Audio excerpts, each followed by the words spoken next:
Talk more about this historic projected win for Donald Trump is Kelly Hyman, political strategist. Kelly, good to have you with us this morning.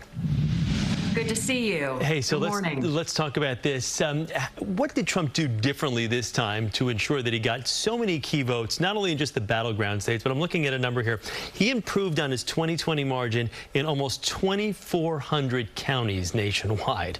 I mean, that's really increasing your vote total. The comeback kid, as some would call him right now, with him coming back and winning. Turnout is key in any election. The more people that get out there and turn out and vote, the more likely is for your particular party that they're going to win. Another thing that Trump did during this election was definitely key is to make sure that his voters got out there and early voted. He stressed how important it was for the voters to get out early and vote and let their voice be heard in this election. And non-traditional, because early voting often was geared toward Democratic voters. That's the vote we would normally see in the early voting, but you're right, this time a difference there. Was there one group of voters in particular that you think helped Trump truly win this second term? There was a lot of factors. He did overperformed in the rural areas based on other elections as well. And according to the exit polls, Latino vote was very strong for Trump this election compared to other elections that Trump was in. So what do you anticipate his first order of business is going to be when he takes office this second time around? Well, he has stated that he was going to be a dictator, but only for one day.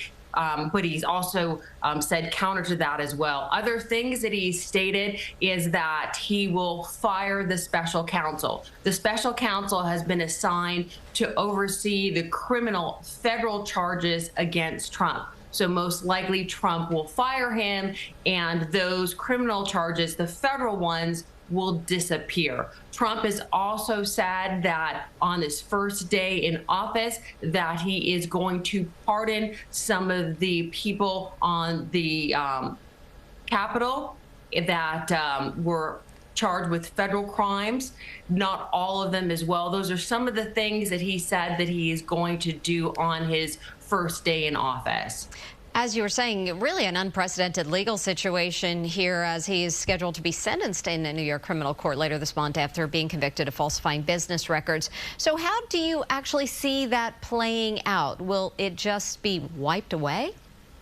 Well, that is a state case. So a president of the United States has power over the Department of Justice, which is federal. So the Jack Smith case is a federal case.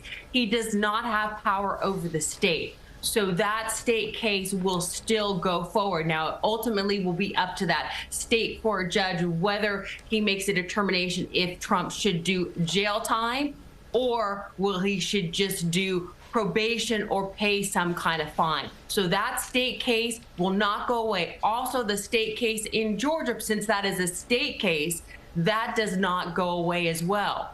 All right, it seems we are seeing a red wave that I don't even think Republicans expected to see, not only what they're doing with the executive branch, but also, of course, with the Senate now and potentially the House. So what does this mean for Democrats and Republicans as a whole as the country moves forward now after this election?